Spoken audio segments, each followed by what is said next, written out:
Assalamualaikum warahmatullahi wabarakatuh. Bismillahirrahmanirrahim. Alhamdulillahirabbil hamdan katsiran thayyiban barakan fihi hamdan yuwafi ni'amahu yukafi mazidah. Ya rabbana lakal hamd kama yanbaghi li jalali wajhikal karim azim sultani.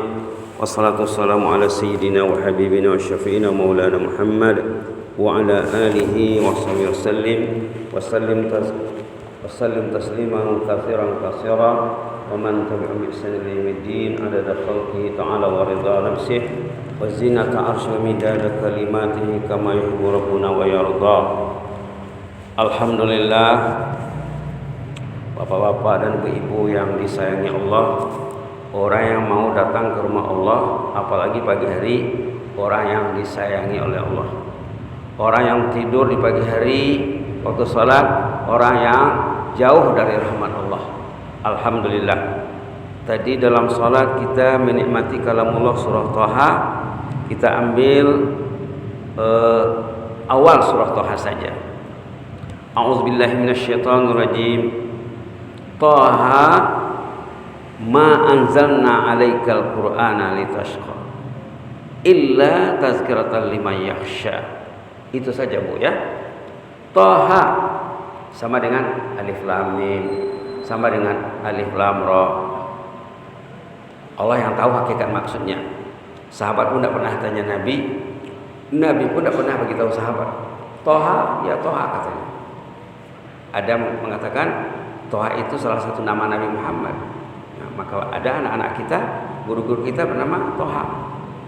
Dulu masa di Brunei ada seorang syekh dari Jakarta, hafal Quran ya, namanya Tabri Thaha. Baik, ma anzalna 'alaikal qur'ana litashqa. Kami menurunkan Quran ini supaya kamu senang, bukan untuk susah. Quran ini menyenangkan.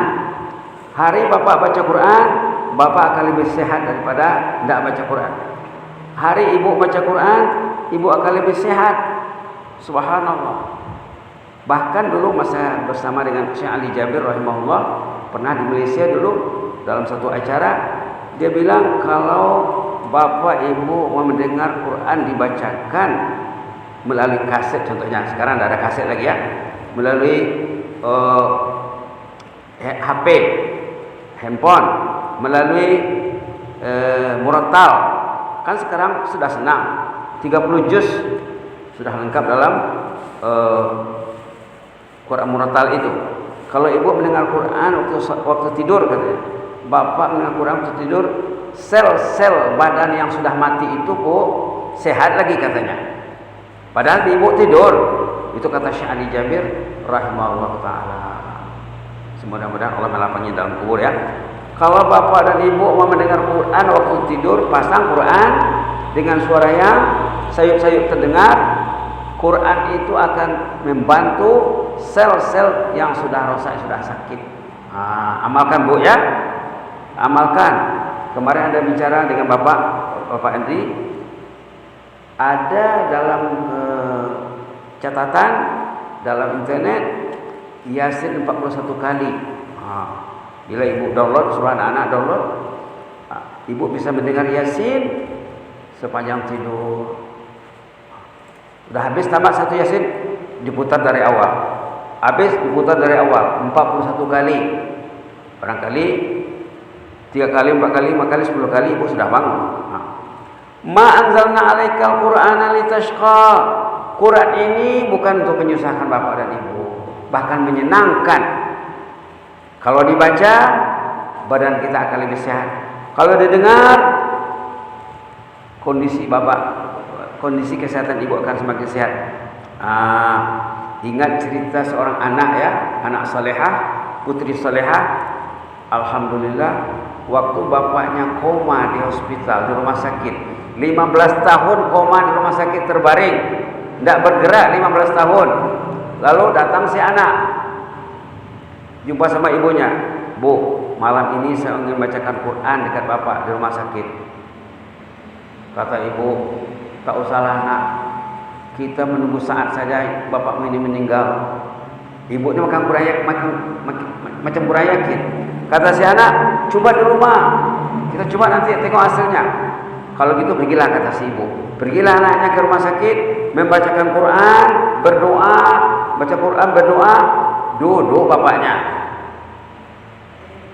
15 tahun koma, duduk bapaknya. Subhanallah. Subhanallah. Ada pula pernah kita ceritakan dulu seorang jemaah yang kena kanker. Dia dari negara Sudan. Negara Sudan ini ekonominya sederhana saja, maka bapak ini terpaksa pergi ke negara jiran, negara tetangga Mesir untuk berobat kanker. Sampai di Mesir, kata dokter kanker, "Pak, bapak tidak usah berobat lagi, Pak. Buang duit saja, menghabiskan duit saja. Bapak pulanglah, terimalah takdir Allah. Bapak menunggu saat saja nih. Usia bapak tinggal hitungan hari." Subhanallah. Pulanglah bapak ini ke Sudan. Sampai di Sudan dia berbicara dengan istrinya, dengan dua barehnya, dengan sahabagasnya. Macam mana kalau kita baca Yasin? Bapak dengan ibu baca Yasin. Subhanallah. Yasin yang fokusnya. Dia fokus Yasin. Subhanallah. Dibacanya jam berapa dibacanya? Jam 3 pagi. Baca Yasin jam 3 pagi untuk merawat kanker. Dibacanya 7 kali semalam, 7 malam berturut-turut. Setiap hari berlalu, setiap malam berjalan, kesehatannya semakin sehat, semakin hebat. Sesudah 7 malam, tidak ada kankernya. Subhanallah. Ma anzalna 'alaikal Qur'ana litashqa. Quran ini bukan menyusahkan bapak, membantu bapak, menyenangkan bapak, membahagiakan bapak. Subhanallah. Subhanallah. Itu ayat 2 Pak ya. Ayat 2 surah Thaha. Ayat 3, illa tazkiratan liman yakhsha. Quran ini tazkirah. Apa artinya? Mesti disebut. Pergi ke masjid bicara Quran. Jangan diam. Pulang dibaca, di masjid dibaca, pagi dibaca, sore dibaca. Tentukanlah agenda bersama Al-Quran. Tazkiratan liman yakhsha. Tazkirah. Bahasa kita mau sudah dipakai tazkirah. Tazkirah artinya peringatan. Jemaah mesti diperingatkan. Sebaiknya datang ke masjid sebelum azan, baca Quran. Sesudah sholat, bicarakan Al-Quran, baca Quran, di rumah baca Quran, di jalan baca Quran. Subhanallah. Ada cerita kawan baik di Malaysia. Ini cerita suratul Ikhlas. Cerita suratul Ikhlas. Kawan sekantor waktu bertugas di salah satu universitas di Malaysia. Jadi bapak ini bertanya sama saya. Apa pertanyaannya? Apa buku Ustaz baru terbit? Kebetulan waktu itu ada satu buku baru terbit, namanya Kesan Dosa Dalam Hidup namanya. Artinya dampak dosa dalam kehidupan bapak dan ibu. Apa judulnya? Kesan Dosa Dalam Hidup. Bapak ini dosen, dia tidak paham maksud judul buku itu. Apa maksudnya judul buku itu, Ustaz? Maksudnya kalau bapak naik kendaraan dari rumah ke kantor dan pulang dari kantor ke rumah, tidak ada baca Quran, tidak baca zikir, tasbih, tidak ada, berarti dosa bapak berat. Tidak marah dia ya, dia orang ahli akademik, dia tidak marah. Jadi macam mana caranya lagi Ustaz? Nanti pulang dari kantor bapak baca Qul Huwallahu dari sini ke rumah. Besok dari rumah ke kantor baca Qul Huwallahu. Ini pengaruh Qul Huwallahu ya. Rata-rata kita bisa Qul Huwallahu. Kalau tidak bisa Qul Huwallahu, innalillahi wa inna ilaihi raji'un. Dibaca bapak itu pulang dari kantor. Waktu itu bulan Ramadan. Mungkin setengah jam, 1 jam sebelum berbuka dia sampai di rumah. Rumahnya jauh dari kantor. Perjalanan 1 jam naik Honda. Kalau naik mobil mau 4 jam. Karena melalui Kuala Lumpur, melalui jalan yang macet, yang sesak. Subhanallah. Diamalkannya membaca Qul Huwallahu dari kantor ke rumah Besok ditanya, macam mana hasilnya Pak? Subhanallah, aneh ya katanya. Sampai di rumah saya ndak capek, ndak lapar, ndak haus, ndak ngantuk, ndak stres, tenang dengan qul huwallahu ahad. Subhanallah. Sebelumnya macam mana Pak? Sebelumnya kalau sudah sampai di rumah dah setengah jam, 1 jam sebelum berbuka tidurlah, terbaring tak bermaya, tak ada tenaga, tak ada mood, tak ada semangat, lapar, ngantuk, haus, stres. Ini hilang semuanya dengan qul huwallahu ahad. Subhanallah. Coba bapak-bapak wiridkan ya. Di samping kita berwirid tasbih subhanallah bihamdi, subhanallah bihamdi, coba campur-campur dengan qul huwallahu ahad. Ada dulu guru saya cerita di Mekah. Ini cerita Mekah ya. Dari sini ke Kuala Lumpur, dari Kuala Lumpur ke Mekah, ke Sudan, ke Mesir tadi cerita kita ya. Di Mekah itu katanya ada seorang jemaah namanya Haji Al-Fatihah. Macam mana ceritanya? Ini guru saya cerita ya, masa kecil dulu. Katanya asal jumpa dengan kawan, Assalamualaikum. Waalaikumsalam, Al-Fatihah. Jumpa dengan kawan lagi, Assalamualaikum. Waalaikumsalam, Al-Fatihah. Fatihah ini bukan untuk orang yang mati, Bu. Bukan pasal mendengar orang mati baru Fatihah. Untuk orang yang hidup. Quran ini hudal lil muttaqin, pedoman, panduan bagi ahli takwa. Asal jumpa kawan, Assalamualaikum. Waalaikumsalam, Al-Fatihah. Dia baca Fatihah. Jadi teman-teman enak jumpa dengan dia, ketemu dia, ini dapat Fatihah nanti ini. Kalau jumpa Bapak ini, maka diberi julukan namanya Haji Al-Fatihah. Orang senang jumpa dengan dia, asal ketemu Al-Fatihah. Subhanallah. Jadi perlu Quran ini disampaikan ya, tazkiratan liman yakhsha. Tazkirah untuk siapa? Liman yakhsha, bagi orang yang takut kepada Allah.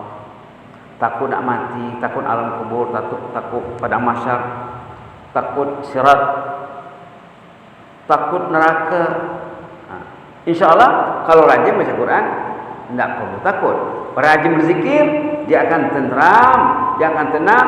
Ada jaminan dalam surah Ar-Ra'd, ala bizikrillah tatmainnul qulub. Kalau Bapak rajin berzikir, hati Bapak akan tenteram. Jadi kita banyak pilihan ya. Kemarin pilihan kita subhanallah bihamdi, subhanallah bihamdi, subhanallah bihamdi. Sekarang pilihan kita kalau mampu baca Yasin, baca Yasin. Kalau mampu baca qul huwallahu ahad, mesti mampu ya.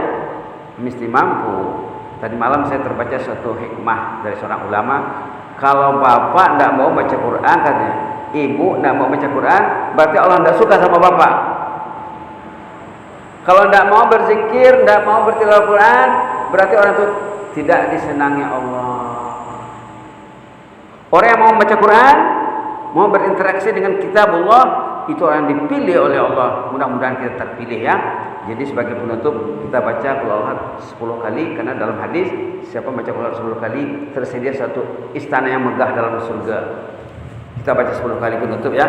A'udzubillahi minasyaitonir rajim. Bismillahirrahmanirrahim. Qul huwallahu ahad, Allahus samad, lam yalid wa lam yulad wa lam yakul lahu kufuwan ahad. Bismillahirrahmanirrahim. Qul huwallahu ahad, Allahus samad, lam yalid wa lam yulad wa lam yakul lahu kufuwan ahad. Bismillahirrahmanirrahim. Qul huwallahu ahad, Allahus samad, lam yalid wa lam yulad wa lam yakul lahu kufuwan ahad. Bismillahirrahmanirrahim. Qul huwallahu ahad, Allahus samad, lam yalid wa lam yulad wa lam yakul lahu kufuwan ahad. Bismillahirrahmanirrahim. Qul huwallahu ahad, Allahus samad, lam yalid wa lam yulad wa lam yakul lahu kufuwan ahad. Bismillahirrahmanirrahim. Qul huwallahu ahad, Allahus samad, lam yalid wa lam yulad wa lam yakul lahu kufuwan ahad. Bismillahirrahmanirrahim. Qul huwallahu ahad, Allahus samad, lam yalid wa lam yulad wa lam yakul lahu kufuwan ahad. Bismillahirrahmanirrahim. Qul huwallahu ahad, Allahus samad, lam lam yalid wa lam yulad wa lam yakul lahu kufuwan ahad. Bismillahirrahmanirrahim. Qul huwallahu ahadun Allahus samad. Lam yalid wa lam yulad wa lam yakul lahu kufuwan ahad. Bismillahirrahmanirrahim. Qul huwallahu ahad Allahus samad. Lam yalid wa lam yulad wa lam yakul lahu kufuwan ahad. Alhamdulillah, dah sampai seminit Bu ya, dah sampai 1 menit. Jadi Bapak kalau dari sini ke rumah mungkin dapat 30, 40. Kalau bisa baca 30 Qul Ahad berarti 3 istana dan 10 khatam Quran. Subhanallah. Karena 3 kali dibaca Qul Ahad sampai akhir sama nilainya dengan baca Quran 30 juz. Mudah-mudahan kita jadi ahlul Quran, jadi peminat dan pecinta Al-Quran. Amin ya rabbal alamin. Allahumma zidna wa la tanqusna wa akrimna wa la tuhinna wa atina wa la tahrimna wa athirna wa la tu'sir alaina wa aghdina warda anna yahyuka bi rahmatika nastaghis. Aslih lana sya'nana kullahu wa la takilna ila anfusina tarfata 'ain. Subhana rabbika rabbil izzati amma yasifun wa salamun alal mursalin. Alhamdulillahil alamin. Taqabbalallahu minna minkum. Assalamualaikum warahmatullahi wabarakatuh.